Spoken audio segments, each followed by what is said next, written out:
اعوذ باللہ من الشیطان الرجیم، بسم اللہ الرحمن الرحیم۔ الصلاۃ والسلام علیک یا سیدی یا رسول اللہ وعلی آلک و اصحابک یا سیدی یا حبیب اللہ۔ الحمدللہ، لاہور شہر سے یہ 31واں پروگرام ہے اس عنوان پر کہ المسیح عیسیٰ بن مریم علیہ السلام اور 9/11۔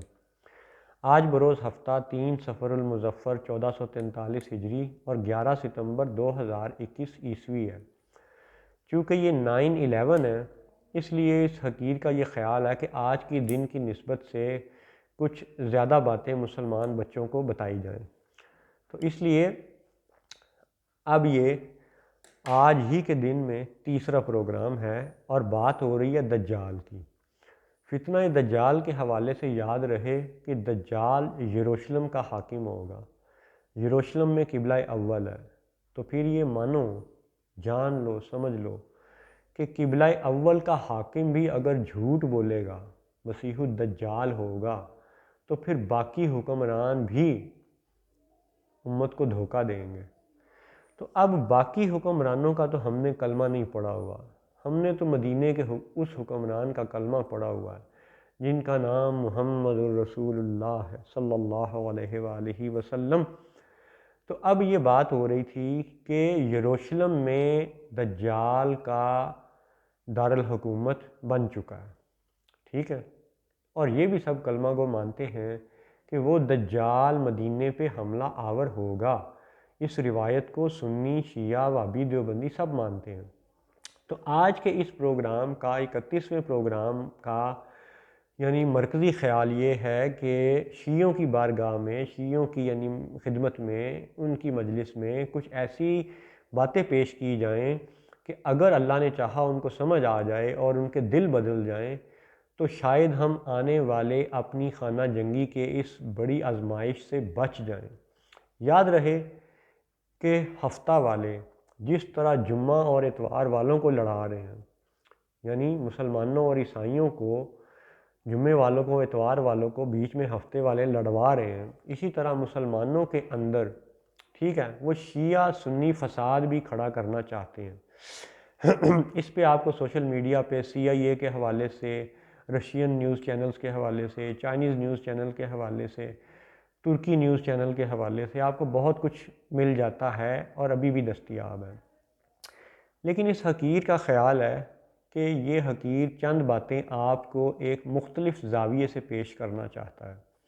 مقصد آپ کو یعنی کیا لفظ بولا جائے کہ ہٹ کرنا نہیں ہے، مقصد صرف ایک ایسا یعنی دماغ کی کھڑکی کھولنا ہے، ایک ایسا فوڈ فار تھاٹ پیش کرنا ہے کہ اگر آپ کے لیے قابل غور ہو تو آپ اپنے دل سے پوچھئے گا۔ اگر یہ باتیں آپ کو صحیح لگیں تو پھر آپ نے شیعہ ہوتے ہوئے اپنے شیعہ حکمرانوں کو قائل کرنا ہے کہ اگلی جو شیعہ سنی فساد والی جنگ بلکہ خانہ جنگی نظر آ رہی ہے اس سے بچنے کی پوری کوشش کریں۔ اب تازہ ترین واقعات میں سے عالمی حالات و واقعات کا ایک بہت بڑا یہ قصہ ہے، حقیقت ہے، ٹرو سٹوری ہے کہ امریکہ اور اس کے اتحادی یہ ابھی حال ہی میں اگست 2021 میں افغانستان سے اپنے لاؤ لشکر سمیت بھاگ گئے ہیں، واپس چلے گئے ہیں، ٹھیک ہے جی۔ اور اشرف غنی جو وہاں کا کٹھ پتلی حکمران تھا وہ بھی وہاں سے بھاگا اور اس نے جا کے دبئی میں پناہ لی۔ اب یہاں پہ چونکہ حالات و واقعات سے، مثالوں سے بندہ بہت کچھ سیکھتا ہے، تو سیکھنے کی نیت سے اور سکھانے کی نیت سے بات عرض کرنے سے پہلے ایک اپنا عقیدہ میں بیان کر دوں کہ الحمدللہ ہم مسلمان اہل سنت و جماعت کا یہ عقیدہ ہے کہ انبیاء علیہم السلام یہ اللہ تعالیٰ کی عطا سے بہت شانوں والے ہیں، پھر صحابہ کرام ہیں، پھر دیگر مسلمان لوگ ہیں۔ تو عام بندہ اور بالخصوص آج 15ویں صدی ہجری یا 21ویں صدی عیسوی کا کوئی مسلمان صحابی کے برابر نہیں ہو سکتا۔ تو یہ ہمارا عقیدہ ہے۔ اس کی وضاحت اس لیے ضروری سمجھی کہ اشرف غنی اور افغانستان کے حوالے سے جو باتیں شیعوں کی خدمت میں پیش کرنی ہیں کوئی شیعہ یا کوئی مسلمان یا کوئی بھی بندہ یہ نہ کہے کہ جی افضل نے معاذ اللہ اشرف غنی کو کسی صحابی سے ملا دیا. ایسا نہیں ہے. اشرف غنی کسی بھی صحابی کے برابر نہیں ہو سکتا. افضل یا کوئی بھی مسلمان کسی بھی صحابی کے برابر نہیں ہو سکتا. ٹھیک ہے، یہ ہمارا عقیدہ ہے. لیکن کیونکہ دنیاوی مثالوں سے بندہ بہت کچھ سیکھتا ہے، تو اب آپ سیکھنے کی نیت سے سنیں کہ جب تک اشرف غنی کے سر پہ امریکہ اور اتحادی فوجوں کا سایہ رہا تو وہ اشرف غنی افغانستان میں قائم رہا، بیٹھا رہا. ٹھیک ہے، وہیں پہ جمع رہا، وہیں پہ اس نے قیام کیا. اور جیسے ہی اس کے سر سے وہ چھتر چھایا غائب ہوئی، ٹھیک ہے، وہ امریکی اور اتحادی چلے گئے تو ساتھ ہی اشرف غنی نے بھی افغانستان چھوڑ دیا. اب یہ ایک سیمولیشن کہہ لیں، ایک انالوجی کہہ لیں، ایک مثال کہہ لیں، ایک سمجھنے اور سمجھانے کا طریقہ کہہ لیں کہ آپ اسی مثال کو سیدنا علی رضی اللہ تعالی عنہ کے زمانے کے مطابق سوچیں ذرا. یہ یاد رکھنا ہے کہ کوئی بھی مسلمان صحابی کے برابر نہیں ہو سکتا. ٹھیک ہے، لیکن سمجھنے کی نیت سے، مثالوں سے سمجھنے کی نیت سے آپ یوں سوچیں کہ جس طرح اشرف غنی کو افغانستان سے تب بھاگنا پڑا جب اس کے سر سے چھتر چھایا غائب ہوئی، تو اسی مثال کو آپ حضرت علی کے زمانے پہ ذرا امپلیمنٹ کریں. دیکھیں کہ صحابہ کرام مدینہ شریف میں جلوہ گر ہیں. حضور نبی اکرم صلی اللہ علیہ وسلم کے دنیا سے پردہ کر جانے کے بعد پہلی خلافت ملی حضرت ابو بکر صدیق رضی اللہ تعالیٰ عنہ کو. پھر دوسرے نمبر پہ خلیفہ بنے حضرت عمر فاروق رضی اللہ تعالیٰ عنہ. پھر تیسرے نمبر پہ خلیفہ بنے حضرت عثمان غنی رضی اللہ تعالیٰ عنہ. اور پھر چوتھے نمبر پہ خلیفہ کون بنے؟ سیدنا علی رضی اللہ تعالیٰ عنہ. تو اب بات یہ ہے کہ جب تک مدینہ میں یہ تینوں خلیفہ رہے، ابو بکر، عمر، عثمان رضی اللہ تعالیٰ عنہ اجمعین، تو حضرت علی رضی اللہ تعالیٰ عنہ بھی مدینہ شریف میں قیام پذیر رہے. ٹھیک ہے، اس کا مطلب ہے کہ حضرت علی کو ان کی شفقت دستیاب تھی. یعنی تینوں ہی پہلے خلیفہ حضرت علی کے سر پہ دست شفقت رکھنے والے تھے. اور حضرت علی کا قیام مدینے میں کب تک رہا؟ جب تک یہ تینوں خلیفہ موجود رہے. تو اب آپ غور کریں کہ حضرت علی نے مدینہ چھوڑا کب؟ کیا ہی عجب اللہ کی حکمت ہے، اللہ کی شان ہے. اور حضرت علی رضی اللہ تعالیٰ عنہ نے جو فیصلے بہتر سمجھتے ہوئے کیے، ان فیصلوں پہ اعتراض نہیں ہے، لیکن حقائق کا جائزہ آپ یوں لیں کہ مدینے کو حضرت علی رضی اللہ تعالیٰ عنہ نے چھوڑا کب؟ جب وہ خود خلیفہ بنے. کیا عجب بات ہے، کیا عجب بات ہے، اور کیا شان والی بات ہے، اور کیا حکمت والی بات ہے کہ جب وہ خلیفہ نہیں تھے اور جب وہ تین پہلے خلفاء کے دور میں بطور یعنی عوام وہاں پہ شامل رہے تو رہے، مدینہ میں قیام پذیر رہے. ٹھیک ہے، اور جب خود حکمران بنے تو انہوں نے مدینہ چھوڑ دیا. تو اب اس کا ایک سبق تو یہ ہے، ایک حکمت تو یہ ہے کہ حضرت علی کو ان پہلے تینوں خلفاء سے کوئی دشمنی نہیں تھی، بلکہ ان کو تحفظ کا سایہ حاصل رہا تینوں خلفاء سے. اسی لیے وہ مدینے میں قیام پذیر رہے. اور مدینہ انہوں نے چھوڑا کب؟ جب وہ خود خلیفہ بنے. ٹھیک ہے جی. اور انہوں نے پھر دارالحکومت کہاں قائم کیا؟ یہ بھی بڑی عجب بات ہے اور حکمت والی بات ہے اور اللہ کی شان ہے کہ انہوں نے اپنا مرکز عراق میں جا کے بنایا. اب اس زمانے میں جو بنی امیہ کے لوگ تھے، جو اموی قبیلے کے لوگ تھے، ان کا زیادہ یعنی زور طاقت کہہ لیں کہ وہ ملک شام میں تھا، شہر دمشق میں تھا. ٹھیک ہے، اور حضرت علی نے جا کے مرکز کس کو بنایا؟ عراق کو. اس کا مطلب ہے کہ حضرت علی رضی اللہ تعالیٰ عنہ کو اس وقت یہ بہتر محسوس ہوا کہ عراق میں جو ان سے محبت کرنے والے لوگ ہیں وہ ان کا زیادہ بہتر ساتھ دیں گے، اسی لیے وہ عراق چلے گئے، نجف اشرف، ٹھیک ہے۔ اور تاریخی تسلسل آج ہمیں کامن سینس سے، ایک چھوٹی سی فہم سے، ایک چھوٹے سے شعور سے ہمیں یہ بات سمجھ آتی ہے کہ اگر حضرت علی نے مدینہ چھوڑا اور ملک شام کا رخ نہیں کیا بلکہ ملک عراق کا رخ کیا تو بالیقین اسی وجہ سے کیا ہوگا کہ عراق میں شیعہ لوگ، یعنی ان سے محبت کرنے والے لوگ ہوں گے، ان کی چاہت رکھنے والے لوگ ہوں گے، تو پھر یہ ماننا پڑے گا کہ عراق اور اس کا قرب و جوار یہ شیعان علی کا مرکز تھا، اسی لیے حضرت علی عراق چلے گئے تھے۔ بسم اللہ۔ اب دوسری بات کہ عراق کے حوالے سے اہم حقیقت یہ ہے، آج آپ غور کریں، پچھلے آپ 30-35 سال کا تجزیہ کر لیں کہ سعودیہ عرب کے نجدی حکمرانوں نے امریکہ کے صہیونی حکمرانوں کے ساتھ مل کر کے عراق پر حملہ کیا، آپریشن ڈیزرٹ سٹارم دنیا جانتی ہے، ٹھیک ہے۔ تو عراق پہ حملہ کرنے والے کون ہیں؟ نجدی، کس کے ساتھ؟ صہیونیوں کے ساتھ مل کے۔ اور عجب بات یہ ہے کہ صدام برا تھا یا اچھا تھا، لیکن حقیقت یہ ہے کہ سعودی نجدی حکمرانوں نے امریکی صہیونیوں کے ساتھ مل کے صدام کا تختہ الٹا اور پھر اس کے بعد وہاں پہ شیعوں کی حکومت بنائی۔ کس نے بنائی؟ امریکہ نے اور سعودی عرب نے مل کے بنائی۔ اس کے بعد نور المالکی اور دیگر شیعے آتے رہے، آج بھی وہاں پہ عراق میں شیعہ حکومت ہے۔ ملک شام میں آج بھی اسد، جو بشار الاسد ہے، جو حافظ الاسد کا بیٹا ہے، وہ بھی شیعہ العقیدہ ہے، اس کی حکومت ہے۔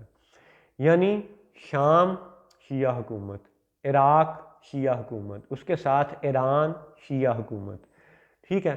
اب اتنی بڑی بڑی حکومتیں مل کر کے شیعہ ہونے کے ناطے اسرائیل کو یا امریکہ کو بڑی بڑی دھمکیاں تو دیتے ہیں، ٹھیک ہے، لیکن عملی جہاد کا جو حال ہے وہ اگلے پروگرام میں آپ کو مزید بتایا جائے گا۔ فی الحال آپ حضرت علی رضی اللہ تعالی عنہ کے حوالے سے چند اہم گزارشات سنیں کہ جس خطے میں حضرت علی گئے وہاں پہ صہیونی بھی حملہ آور ہیں، وہاں پہ نجدی بھی حملہ آور ہیں، اور عجیب پریشان کن بات ہے کہ جب سے 1979 میں 1979 میں، ٹھیک ہے، آیت اللہ خامنہ ای نے ایران میں شیعہ انقلاب برپا کیا، ٹھیک ہے، اس کے بعد جو فوراً یعنی 1980 کی دہائی شروع ہوتی ہے، تو 1980 کی دہائی میں 8 سال ایران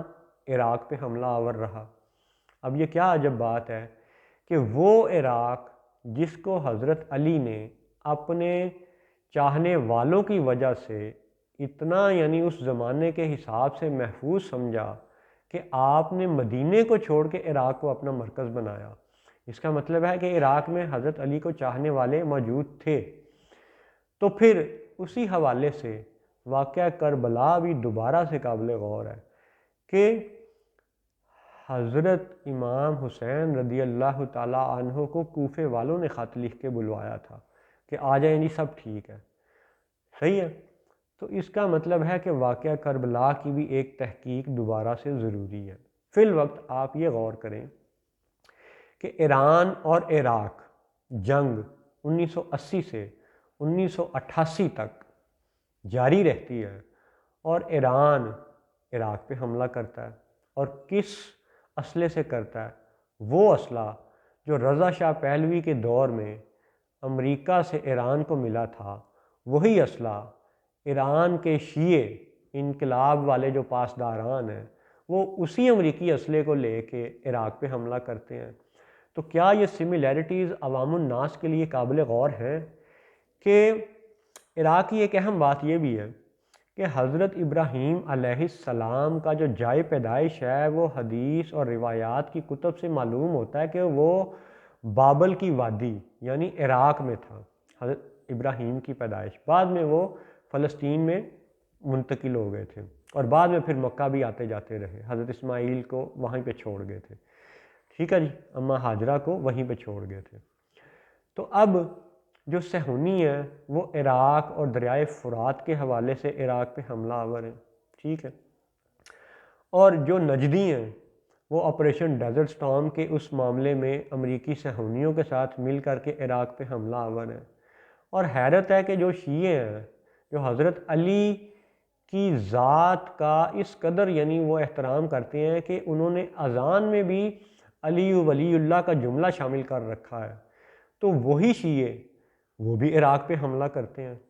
اچھا، اب ایک اور بات کہ جب 1980 سے 1988 تک کے زمانے میں، ٹھیک ہے، ایران اور عراق جنگ چلتی ہے، تو اب آپ تسلسل دیکھیں، ذرا غور کریں۔ 1979 میں شیعوں کا انقلاب آیا اور اگلے ہی سال ایران عراق جنگ شروع ہو گئی اور وہ 8 سال جنگ جاری رہی، اور اس کا سب سے جو تکلیف دہ کہہ لیں یا ایک حیرت انگیز پہلو وہ یہ ہے کہ عراق کا جو بغداد کے قریب ایٹمی ری ایکٹر بنا تھا جو کہ فرانس کے تعاون سے بنا تھا، ٹھیک ہے، اس ایٹمی ری ایکٹر کو اسرائیل نے 1981 میں تباہ کیا تھا، اور پھر سے دیکھیں 1980 سے 88 تک ایران عراق کی جنگ ہو رہی ہے، ٹھیک ہے، شیعہ عراق پہ حملہ آور ہیں، اور اسی جنگ میں یعنی 1981 میں ایران بھی عراق پہ حملہ آور ہے اور اسرائیلی طیارے آتے ہیں اور 1981 میں عراق کے ایٹمی ری ایکٹر پہ حملہ کرتے ہیں، اس ری ایکٹر کو تباہ کرتے ہیں، اس یعنی فکر و پرواہ کے بغیر کہ اگر تابکاری پھیلے تو کتنی یعنی شدید قسم کی وہ نقصان دہ ثابت ہو سکتی ہے، کتنے آس پاس کے لاکھوں لوگ اس سے مر سکتے ہیں، بیمار ہو سکتے ہیں، کوئی اس نے پرواہ نہیں کی اسرائیل نے۔ اور کب حملہ کیا؟ 1981 میں۔ تو اب آپ یہ بتائیں، ٹھنڈے دل سے سوچیں کہ عراق کے اوپر اگر ایران حملہ آور ہے اور اسی دوران اسرائیلی طیارے آ کے عراق کے ایٹمی ری ایکٹر پہ حملہ کرتے ہیں، تو کیا اس بات کو اسرائیل اور ایران کی دوستی نہیں سمجھا جائے گا کہ ہاں جی ٹھیک ہے، ایک طرف سے تم حملہ کرو، دوسری طرف سے میں آ جاؤں گا؟ کیا یہ حقائق آپ کو میڈیا بتاتا ہے؟ کیا یہ ہمارے حکمران یہ حقائق بتاتے ہیں؟ نہیں بتاتے۔ اب آپ خود ٹھنڈے دل سے غور کرو، آپ جس طرح بھی عبادت کر رہے ہیں شیعہ ہوتے ہوئے اور ہم سنی ہوتے ہوئے جس طرح بھی عبادت کر رہے ہیں، یہ عبادت کا ثواب ہمیں اللہ نے دینا ہے، ٹھیک ہے، عبادات اور یہ ساری باتیں ابھی ہم اس میں بات نہیں کر رہے، ہم لوگ تو اس نیت سے یہ حقائق بیان کر رہے ہیں کہ شاید اللہ تعالیٰ سننے والوں کا دل بدل دے، ٹھیک ہے۔ تو اب آپ غور کریں کہ اگر ایران عراق پہ حملہ کرے اور اسی دوران اسرائیل عراق کے ایٹمی ری ایکٹر کو تباہ کرے، تو کیا یہ ایران کے حکمرانوں کی اور اسرائیل کے حکمرانوں کی دوستی تصور نہیں ہوگا؟ کیا یہ نقطہ قابل غور نہیں ہے؟ ٹھیک ہے جی۔ اچھا، اب چونکہ مغرب کی اذان کا وقت ہو رہا ہے اس لیے اس پروگرام کو ختم کرتے ہیں، لیکن ابھی شیعہ حضرات کی خدمت میں چند گزارشات مزید پیش کرنا چاہتا ہوں، تو اذان کے بعد انشاءاللہ اگلے پروگرام میں ملتے ہیں۔ السلام علیکم ورحمۃ اللہ وبرکاتہ۔